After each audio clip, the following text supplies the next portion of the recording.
அகஜானன பத்மார்க்கம் கஜானன மகர்நிசம் அநேகதந்தம் பக்தானாம் ஏகதந்தம் உபாஸ்மகை.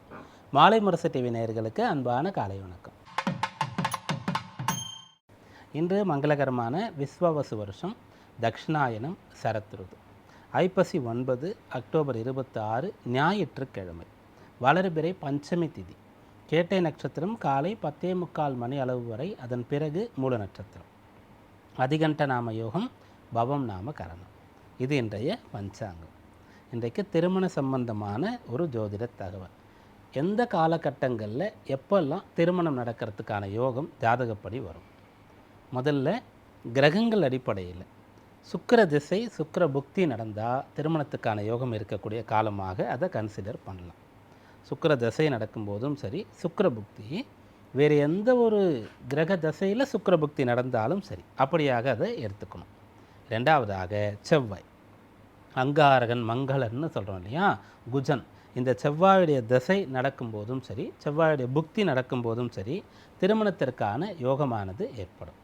அடுத்ததாக குரு, குருவுடைய திசை புக்தி நடக்கும்போது திருமணத்துக்கான யோகம் வரும்.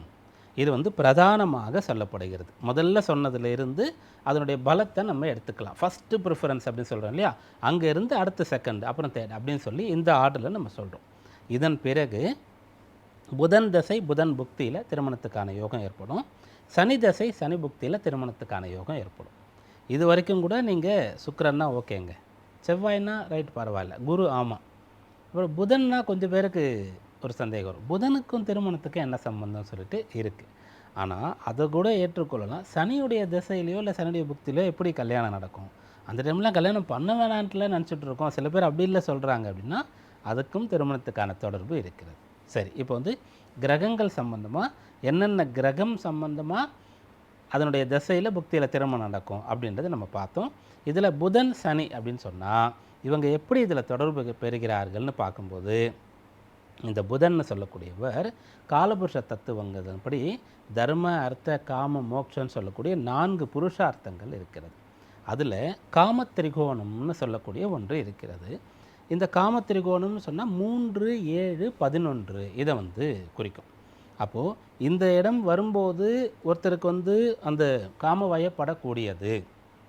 ஆண்பால் சொன்னால் எதிர்பாலினம் பெண் பாலினத்தின் மேலே நாட்டம் ஏற்படுவது, அவங்களோடு சேர்ந்து இருக்கிறது, அவங்களோடு திருமணம் பண்ணிக்கொண்டு தாம்பத்தியம்னு சொல்லக்கூடிய உறவை அடையிறது, இதுக்கான யோகமானது ஏற்படுகிறது. பெண்களாக இருந்தால் அது போல் ஆண் துணை கிடைக்கணும் அப்படின்ற ஒரு அம்சத்தை சொல்லியிருக்கிறோம்.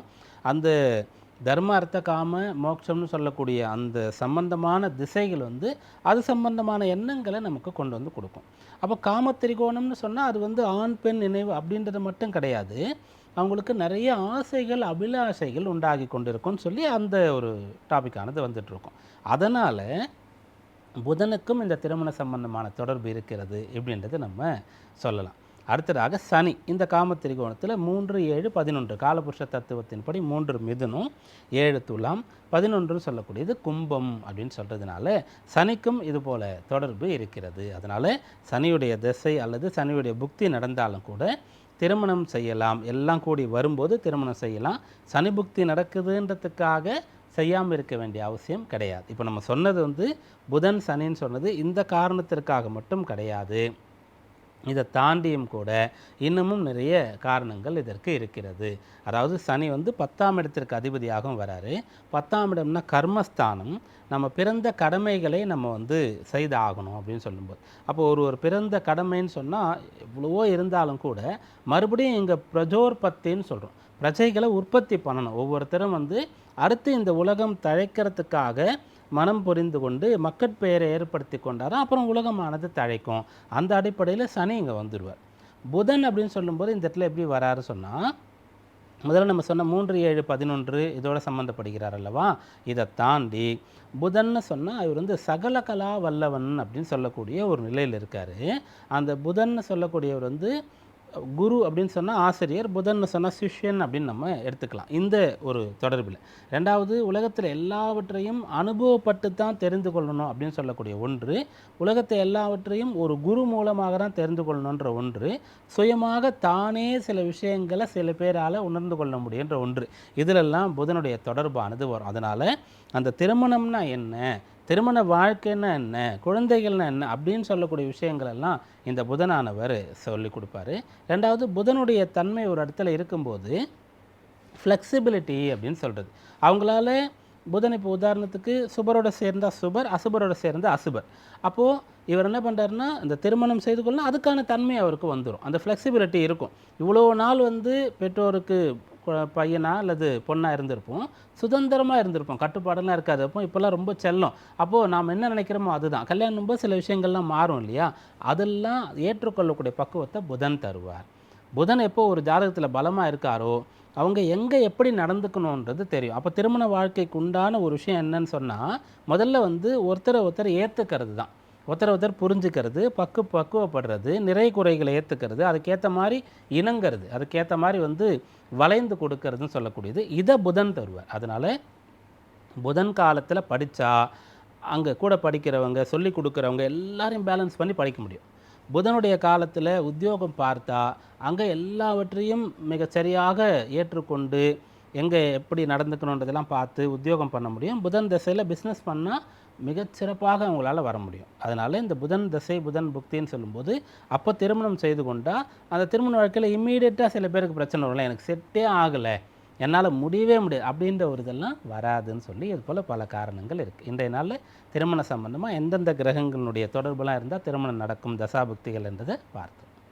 அடுத்து இன்றைய நவகிரக நிலையை பார்ப்போம். கடகராசியில் குரு, சிம்மராசியில் கேது, கன்னிராசியில் சுக்கிரன், துளாராசியில் சூரியன் செவ்வாய், விருச்சிக ராசியில் சந்திரன் புதன், கும்பராசியில் ராகு, மீனராசியில் சனி. விருச்சிக ராசியில் இருக்கக்கூடிய சந்திரன் இன்று காலை 10:45 மணி அளவிலே தனுர் ராசிக்கு பயிற்சி ஆகிறார். இந்த நவகிரக நிலையை கொண்டு இன்றைக்கான ராசி பலன்களை பார்ப்போம். மேஷராசி அன்பர்களே, இன்று காலையில் 10:45 மணி அளவில் சந்திராஷ்டமம் முடிகிறது. சந்திரன் அதன் பிறகு 9ஆம் இடத்திற்கு குருவுடைய வீட்டிற்கு வரார், கேதுவுடைய சாரத்தில் இருக்கு. அதனால் கல்வி கேள்விகளுக்கு உகந்த நாள் இந்த நாள். இன்றைய நாளில் நீங்கள் ஏதாவது கற்றுக்கணும், படிக்கணும், ஹையர் ஸ்டடீஸ் சம்மந்தமாக என்ன படிக்கிறதுன்னு முடிவு பண்ணணும், எங்கே போய் படிக்கிறதுன்னு முடிவு பண்ணணும். இதெல்லாம் வந்து உங்களுக்கு அனுகூலமாக இருக்கிறது.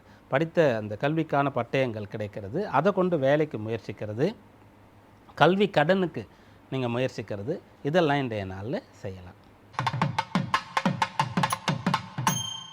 ரிஷபராசி அன்பர்களே, இன்று காலை 10:45 மணி அளவில் 7ஆம் இடத்தில் இருக்கக்கூடிய சந்திரன் 8ஆம் இடத்திற்கு வரார். சந்திராஷ்டமம் உங்களுக்கு ஆரம்பிக்க போகிறது. 8ஆம் இடம் குருவுடைய வீடாக இருக்கிறது. சந்திரன் கேதுவுடைய சாரம் பெறுகிறார். பெரியவர்களுடைய சொல்படி கேட்டு உள்ளுணர்வை மதித்து மிகச்சரியாக நீங்கள் தர்மத்தின்படி நடந்து கொண்டால் சந்திராஷ்டம பிரச்சனை எதுவும் உங்களுக்கு ஏற்படாது. அதாவது இன்றைய நாளில் உங்களுக்கு வந்து வேலை அதிகமாக இருக்குது அப்படின்னு சொன்னால் அதை ஏற்றுக்கொள்ளணும். இன்றைக்கு வந்து சாப்பிட்றதுக்கு ரொம்ப லேட் ஆகுது, ரொம்ப பசியில் இருக்கிறீங்கன்னா கோபப்படக்கூடாது. எங்கேயாவது போனால் ரொம்ப நேரம் க்யூவில் நிற்க வேண்டியதாக இருக்குது அப்படின்னு சொன்னால், இப்படி எந்த ஒரு சூழ்நிலையிலும் நீங்கள் வந்து எதிர்வினை புரியாமல் அதை ஏற்றுக்கொள்ளணும். குருவுடைய பக்குவம் தேவை. அப்புறம் கேதுவுடைய உள்ளுணர்வு அப்படின்னு சொல்லக்கூடியது ஒரு விஷயம் வந்து நீங்கள் ஜட்ஜ் பண்ணுறீங்க அப்படின்னு சொன்னால் அதில் அப்படியே ஏற்றுக்கணும். அதை அந்த உங்களுடைய உள்ளுணர்வை வந்து எதிர்த்து நீங்கள் செயல்படக்கூடாது. இதெல்லாம் நீங்கள் கடைபிடிக்கும் போது இந்த நாளில் சந்திராஷ்டமத்தினால் உங்களுக்கு அடடா முதல்ல நம்ம இதை செய்யாம விட்டுட்டுமே, முதல்ல இப்படி தோணுச்சு ஆனாலும் செஞ்சுட்டுமே, அதனால் நஷ்டம் வந்துட்டு, அதனால் கஷ்டம் வந்துட்டு அப்படின்லாம் நீங்கள் ஆதங்கப்பட வேண்டிய அவசியமே ஏற்படாது. மிதுன ராசி அன்பர்களே, சாதகமான நாளாக இந்த நாள் உங்களுக்கு அமைகிறது. மிதுன ராசியில் இருந்து படிக்கக்கூடிய பிள்ளைகளுக்கு இது சாதகமான நாள். பிஸ்னஸ் பண்ணக்கூடியவர்களுக்கு இது அற்புதமான நாளாக இருக்கும். இன்றைய நாளில் நீங்கள் வளர்ந்து வருவதற்கு, முன்னேறுவதற்கு ஒரு பிடி கிடைக்கும். ஒரு படியானது உங்களுக்கு தெரிய வரும். அந்த பிடியை பிடிச்சு கொண்டு அந்த படியில் நடந்து ஏறி நீங்கள் போயிட்டே இருக்கலாம். அப்படியாக இது உங்களுக்கு வந்து ஏற்றம் தருவதற்கான நாளாக இருக்குது. கடகராசி அன்பர்களே, இந்த நாள் உங்களுக்கு அனுகூலமாக இருக்குது, அற்புதமாக இருக்குது. பிரச்சனைகள்லேருந்து மீண்டு வர போகிறீங்க, தடைகள் எல்லாம் கடக்க போகிறீங்க.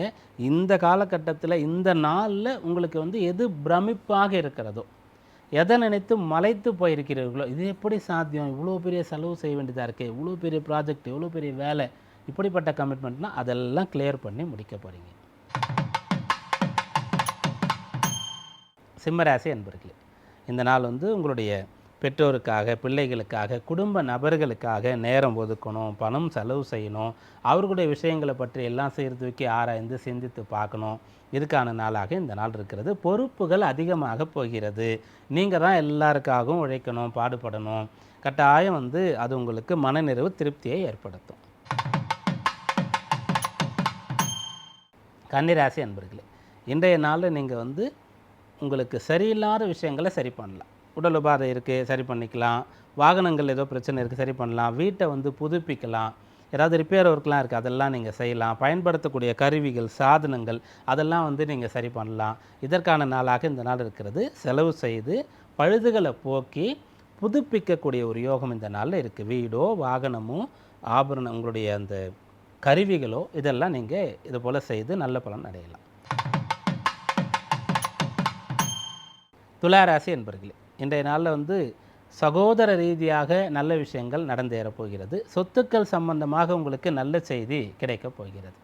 ஏற்கனவே நீங்கள் வந்து நிறைய பாடுபட்டு ஒன்று நடக்காமல், இதுக்காக நம்ம இவ்வளோ செலவு பண்ணிட்டோமே, அதுக்காக அவ்வளோ காலத்தை விரயம் பண்ணிட்டோமே, கடைசியில் நடக்கலையேன்ற ஏதாவது ஒரு விஷயம் இருந்ததுன்னா அது இன்றைக்கு நடக்கும். அல்லது அதை எப்படி நடத்துறதுன்னு தெரியும். ஒரு திருமணம் நடக்கிறதுக்கு ரொம்ப பாடுபட்டீங்க, கடைசியில் ஏதோ ஒரு குழப்பமாயிடுச்சு. இன்றைய நாளில் மறுபடியும் உட்காந்து பேச முடியுமா அப்படின்னு நீங்கள் பார்க்கலாம். அதுபோல் நீங்கள் ஒரு பிஸ்னஸ் ஆரம்பிக்கிறதுக்காக பாடுபட்டீங்க, கடன் வாங்கிறதுக்காக நிறைய ப்ராசஸ்லாம் பண்ணீங்க, கடைசியில் ரிசல்ட் இல்லை. அதை இன்றைய நாளில் மீண்டும் செய்யலாம். விருச்சிக ராசி அன்பர்களே, இன்றைய நாளில் பெற்றோர் மீது அதிகமான அக்கறை அன்பு உங்களுக்கு உண்டாகும். அவங்கள பற்றிய புரிதலானது உங்களுக்கு உண்டாகும். எந்த குடும்பத்தில் பெற்றோர் மீது பிள்ளைகளுக்கு வந்து கொஞ்சம் ஏதோ ஒரு ஆதங்கம் இருக்கிறதோ, கோபம் இருக்கிறதோ, அதெல்லாம் இன்றைக்கு சரியாகும். பெற்றோரை விட்டு வெகு தொலைவில் நீங்கள் வெளி தேசத்தில் வசிக்கிறீங்கன்னு சொன்னால் அவங்கள கூட்டு போய் கூடயே வச்சுக்கலாம் அப்படின்றது. அல்லது அவ்வப்போது வந்து பார்த்துட்டு போகலாம். ஊரில் அவங்களுக்குன்னு ஒரு கேர்டேக்கரை வந்து ஏற்பாடு பண்ணலாம். இப்படிப்பட்ட எண்ணங்கள்லாம் அவங்களுக்கு ஏற்படக்கூடிய அம்சமானது இருக்கிறது. தந்தை மகன், தந்தை மகளிடையே அல்லது தாய் மகன் மகளிடையே கூட நல்ல பந்தமானது ஏற்பட போகிறது. ஒருத்தர் ரொம்ப புரிஞ்சுக்கிறது, அன்பு இருந்தாலும் வெளிப்படுத்தாமல் இருந்தால் வெளிப்படுத்துறது, இந்த அம்சம்லாம் இன்றைய நாளில் ஏற்படும். தனுர் ராசி அன்பர்களே, இது வந்து திருப்தியை தரக்கூடிய நாளாக இருக்கும். மனதில் வந்து ஒரு சாந்தம், ஒரு அமைதி, சந்தோஷம் இதெல்லாம் உங்களுக்கு நிலவ போகிறது. ரொம்ப காலமாக தேடிட்டு இருந்த ஒன்று கிடைக்கும்.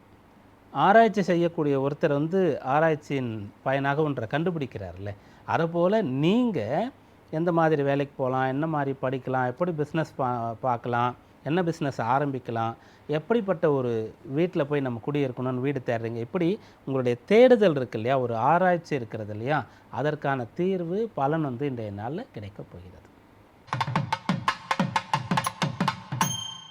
மகர ராசி அன்பர்களே, இந்த நாளில் திருமண தடை இருந்தால் அது சரியாகும். கல்யாண விஷயம்லாம் ஆரம்பித்து நல்லா போயிட்டுருக்கு. ஆனால் கல்யாணத்தை நடத்துறதுக்கு பொருள் தேவை. நிறைய இடத்துல ட்ரை பண்ணிகிட்டே இருக்கீங்க. இன்றைக்கு நல்ல நபர்கள் உங்களுக்கு அந்த திருமணத்திற்காக உதவி செய்ய முன் வருவார்கள். கும்பராசி அன்பர்களே, இது உங்களுக்கு அனுகூலமான நாளாக இருக்கிறது. குறிப்பாக இன்றைக்கு நல்லவர்களுடைய ஒரு துணையானது உங்களுக்கு கிடைக்கப் போகிறது. நல்ல லாபத்தை நீங்கள் எதிர்பார்க்கலாம். உங்களுக்கு போதுமான நேரம் கிடைக்கும். பிடிச்ச மாதிரி பிடிச்ச கோயிலுக்கு போகணும், குழந்தைங்களோட டைம் ஸ்பெண்ட் பண்ணணும், இது போல் ஒரு வீடு மனை சொத்தெல்லாம் போய் பார்த்துட்டு வரணும், வாகனம் வாங்கிறதுக்காக போய் பார்த்து அதை பற்றி தெரிஞ்சுக்கிட்டு வரணும், இதெல்லாம் உங்களால் செய்ய முடியும். மீனராசி அன்பர்களே, இந்த நாளில் மிக சிறந்த சாதகமான யோக பலன் கிடைக்கப் போகிறது. வேலை போயிடுமான்ற ஒரு பயம் இருக்கக்கூடியவர்கள் போயிட்டால் வேறு எங்கே எப்படி வேலை வந்து முயற்சிக்கிறது அல்லது சொந்தமாக பிஸ்னஸ் ஏதாவது பண்ண முடியுமா, அதை வந்து இன்றைய நாளில் முடிவு பண்ணலாம். அதே போல் புதுசாக வேலைக்கு சேர்ந்தவங்க அந்த இடத்துல நான் தொடர்ந்து இங்கே இருந்து பெரிய பெரிய பதவிகள்லாம் அடைய போகிறேன் அப்படின்ற முடிவுக்கு வர்ற அளவிற்கான நாளாக இந்த நாள் இருக்கிறது. உத்தியோக பலம் இன்றைக்கு ஏற்படுகிறது.